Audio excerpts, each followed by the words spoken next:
I'm Nicole Peterson. I'm one of the faculty here in anthropology, and I'm also the graduate director of our master's program. So I wanted to take today as a chance to talk with you guys about what a master's program is, why you might apply for one. So what is an MA program? So first of all, this is what you get at the end. It looks different from your undergrad garb.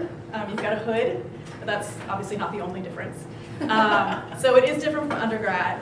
We're really not just taking more classes just to learn things. It's expected to be a little bit more of a directed, focused research project that you're working on. You'll be working on a specific topic, which will usually be with a faculty mentor. And for master's programs, it's really usual for you to work on someone else's project. So while you may have an idea of what you'd like to do, in most cases, it's just not feasible for you to go to the Andes to conduct your own research. And it does take a lot of time to put together a research project, including all the permissions and everything else. So we do have students who do independent research projects, but it can be really a challenging process. And so we really encourage students, if they can, to work with faculty members' projects. And no matter what your topic is, you'll learn research skills that can be applied in a variety of different topics. So even if you do one thing for your master's, you can do something else for your PhD.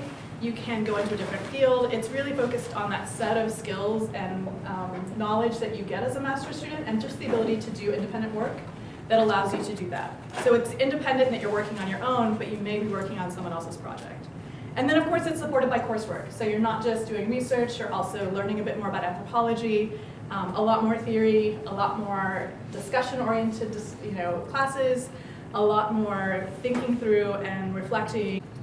So you might ask yourself, why should I get a master's degree? What is it good for? There's a couple things you can do. So we have 2 tracks for our MA. One is for those interested in non-academic careers.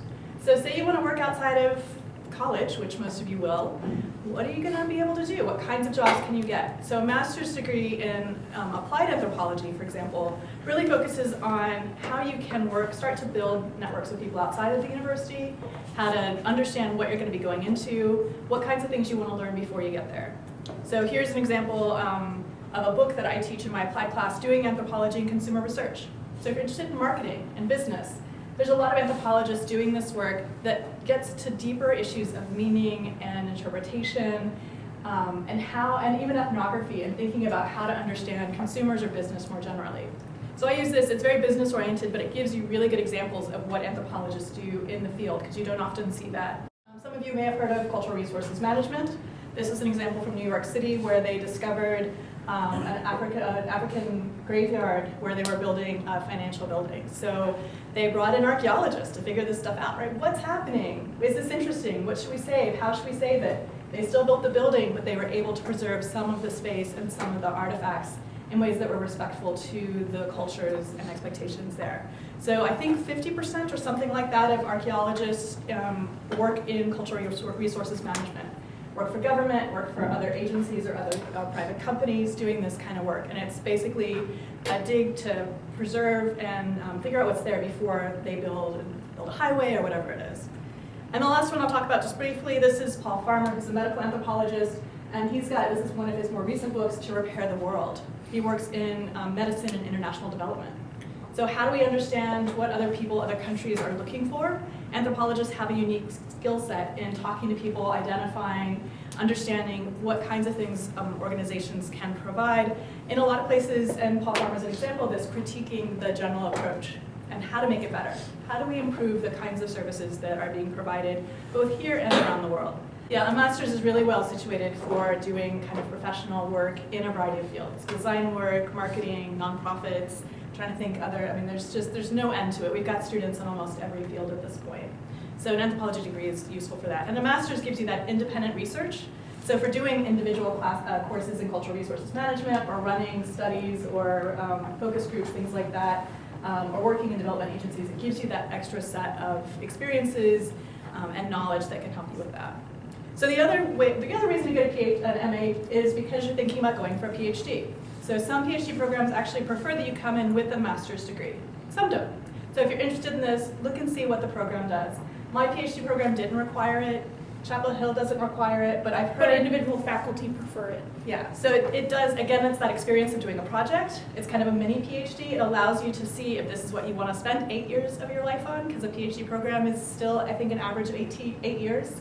And so it gives you experience, it gives you good references, and it may actually provide you a stronger position when you're applying for those positions and applying for funding, which is a big issue for PhD programs. If you're going to spend 8 years doing something, someone should pay you, right? So trying to get funding is a key thing there. But obviously, if you're doing a PhD program, your goal may be to teach. One word of caution, there aren't that many teaching positions available. I don't know if you've heard that rumor, but it is more and more competitive. There's more and more PhD students coming out and fewer positions. So if you're good at math, that tells you it's difficult. So I always tell my students, I suggest that they go into this, if they want to go and get a PhD, to think about a PhD as a route both to academia and to doing something more applied or at least outside of academia, and to really keep those both in mind as you go through. First of all, I also want to introduce Sarah Yost, who's one of our faculty members as well. So, you want to get an MA now, you're still in the room, that's good. So what makes you a good candidate? It depends on a little bit what you want to do. You can, of course, if you guys are in a 4-field anthropology degree, and that's good if you're applying to a master's in anthropology, because you'll have taken a lot of the courses that we will build upon down the road. But you're not limited to an anthropology degree, and you're not limited to whatever subfield you've concentrated in here. So having a broad base makes you a good candidate. And when we're looking at applicants, if you haven't had an anthropology class, that's a red flag because you may not know what anthropology is. Right. So we often encourage you to take a class or two before you apply. We do get candidates who have a strong background in archaeology and want to come into sociocultural or vice versa, and so we don't have an issue with that as long as you can really articulate, we'll talk about that in a minute, why your interest is now in archaeology and not just on board with sociocultural. It's time to go dig, right? So you kind of have to think through these things, and Sarah will talk about that as the statement. But definitely kind of having exposure to anthropology makes you, it's a good starting place. And if you do think you have a specific interest, having taken some classes or a field school or done an internship in that subdiscipline is a good idea too. Like if you already know, like, I really enjoyed this field school in Florida, so I want to do primatology, go ahead and take a primate behaviors class in undergrad, so that when you apply you can say, yeah, not only have I done a field school, I took the classes and I'm definitely interested in this. And one of the things that gets to is that you're not just telling us that you have a lot of experiences and you're not doing these things to check boxes, you love it. This is what you want to do. And so you, as a good candidate, or someone who, this is what you can't imagine doing anything else in the future, right?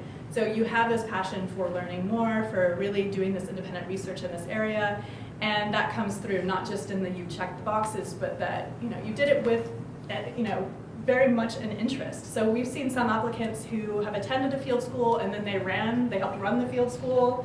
And that really shows that they're not just taking responsibility, but they have a deep enough interest that they've gotten someone's attention and have shown responsibility and the ability to work independently. So it's that kind of progress through interest to passion that I think comes through in a lot of the applicants that we think are outstanding. But I would say also in terms of setting yourself up as a good candidate would be, don't just apply randomly. Apply somewhere that actually has somebody who does what you want to do, or at least someone kind of close. Because you're going to be a stronger candidate. They're going to be more interested in taking you on as a student if you can speak to what they're interested in. Right? And so I think that just speaks to knowing what you want to do. We do get occasionally people who write these statements of purpose that say, I just want to study more anthropology. And we can't tell what subfield they want to work in. And not knowing is an issue, right? If you're going to come and spend 2 years of your life, which actually isn't that long, but we'll talk about that in a minute, it's 2 years of your life, you should know kind of what you want to get out of it. So it's not just, I love archaeology, I just want to dig more, I want to take more classes. It's, I see this as a stepping stone to something else, and this is a particular thing I want to study while I'm in grad school.